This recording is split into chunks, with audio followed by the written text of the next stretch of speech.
Guess who's back? Back again. It's scary Sunday. It's this guy, Sammy the Man McIntyre, repping the Combine gear. We are back. It's Moving the Chains podcast. We are finally back after 2-week hiatus. This guy's back in the saddle again, baby, because I am fired up. I had a great day yesterday. I was with Brody, Derek Solmonson, our tradition of going to the Combine. It's fantastic. It's a once-a-year tradition I got to go to. I thought your boy was getting his tax money yesterday. Buy some stuff made for my brother, my dad, maybe, but it didn't happen. It's all good. Payday's this weekend. Little side note. But we are back. We are at it. My guy, Mike Kesnick, got to give a shout out to him. He was DMing me the other day. Got any updates on the Combine? I got you updates, big guy, because I am back. I got a lot of takeaways I had from yesterday. So, first takeaway was the quarterbacks, like I kind of broke it down last year with the Combine. This group is kind of weird to me. Diego Pavia, I'm not touching with 10-foot pole, works in college, not in the NFL. Undersized, Johnny Manziel light to me. And I love Johnny. I'm his biggest fan as anybody. Derek was and Brody was. But Johnny had demons that was a mile long, okay? And then, Carson Beck was there. I didn't love his performance yesterday. He played well. He's got talent. I've never disputed that. Just think he's kind of a tool, so on and so forth. Kate Klubnik, didn't love that. He kind of underperformed yesterday to me. But the guy that really got me was Garrett Nussmeier from LSU. And you guys know this last year. I was a big fan of Garrett Nussmeier. I thought he had really good 4,000 yards passing at LSU.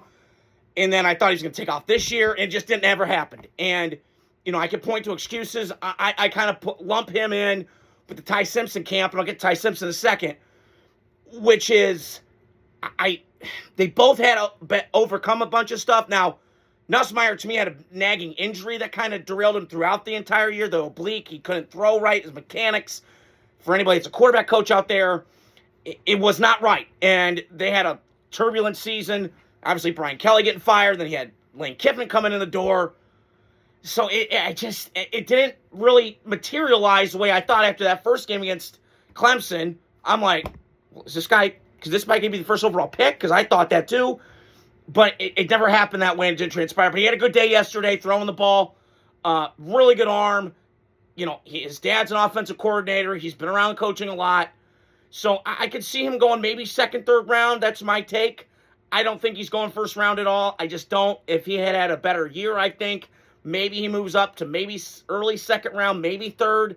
But that's my take if I was just, seeing where these guys go. Ty Simpson, to me, I've been on this all year long. I think my buddy Derek Solmonson, who I got to give a shout out to, he had a great time yesterday. Him and I were shooting the shit about it, and I'm not, Ty Simpson's okay to me. I've been saying this all year long. He's fine, not great, not special. 15 starts kind of scares me. I like guys with a little more experience, but throws a really good ball, good pocket awareness in the pocket, but at times can be small, feels small at times. And the one thing I said this just a minute ago, Nussmeier and him, is they had overcome some stuff this year. It's not like he had a stacked deck when Joe Burrow and Tua were playing at LSU Bama, where he had 20 Pro Bowlers and Ferraris on your roster between both teams.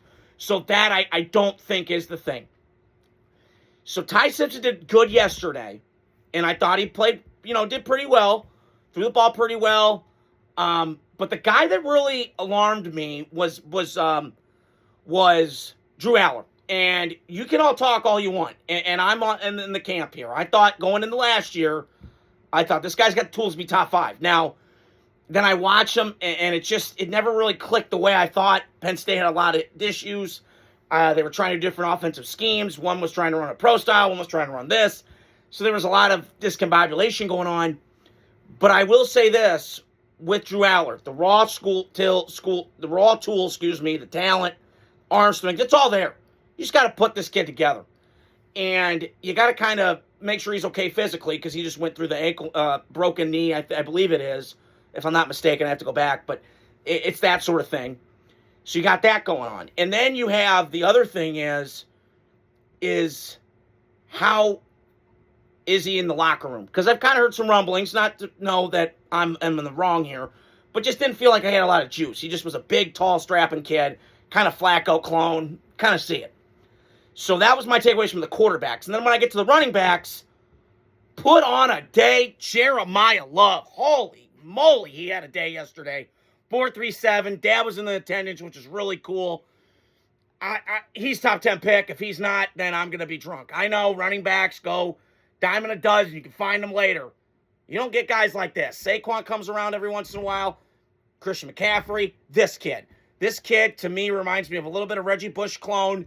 Speed, athleticism, good vision, power. I heard the comp was kind of Jahmyr Gibbs. Kind of see some similarities there. But to me, I'm blown away. And I think Jadarian Price, his homie, his teammate, is good too. That was a great 1-2 combination. Reminded me of USC back in their heyday when they had Reggie Bush and Lendell White in the backfield. You get the fast guy with the power guy, lightning, thunder, fantastic. And it was on display yesterday. And all the running backs had a great day yesterday. The quarterback, I wanted to point this out too. The stock that's going up is that Taylor Green kid from Arkansas. That guy, listen, the motion's kind of a little weird to me, but maybe, he was warming up. We were kind of, Derek and I were kind of in the stands thinking about that. So I wanted to point that out. I forgot to do that with the quarterbacks, but I will say his stock's going up, and don't be shocked if he slips in the back door of the first round or maybe early second round. Time will tell, but that's my interpretation of it. And then, if you want to talk about receivers yesterday, holy moly, we had a show. It was speed galore. I felt like I was watching the greatest show on turf yesterday with that weaponry and the early 2018 Chiefs, because it was just speed, and speed. It was like they didn't need a football. They needed a baton to hand off because that's how fast everybody was. It was insanity. Zachariah Branch. This draft, to me, with the receivers, reminds me of ice cream flavors, okay? You want chocolate, you want vanilla, you want Superman, my personal favorite. Underrated thing, by the way, but debate me on that all day. Then you have Rocky Road, cookies and cream, maybe peach ice cream, maybe kale, or, something like that, right? And I want to describe it like this to you. So this 2026 receiver class is not about one superstar, because usually once a year, Jamar Chase, Julio Jones, A.J. Green, you get guys like one superstar, and then everybody else is pretty good. Not this one. So it's about fit with these guys, and that's how all this draft is. The draft is like a marketplace for how it fits, how you're scheme, everything else like that with players. So you want a polished outside X receiver? Go get Carnell Tate, Ohio State. Showed it this year. Was actually better than Jeremiah Smith, his teammate, who'll probably be a top 10 pick next year at receiver. So there's that thing. You want a separation machine? Drake London, Makai Lemon. Meet him. That's his comp. USC. You got that guy. You want a motion weapon? You want a motion machine? Go take Casey Concepcion. And I wish Carver was running yesterday because he probably ran a 4.2 like his homie did because it was on full display. So you want him? Texas A&M. Go get Casey Concepcion. Now, here's the kicker. You want upside with risk? Because that's what you get with Jordan Tyson. Arizona State. You see the flashes. You see the splash. You see the pow, right? You see like that energy, the high point, the athleticism. You see it, right? But he's got risk. He's been hurt a lot. So you got that risk with Jordan Tyson from ASU. And last but not least, you want size?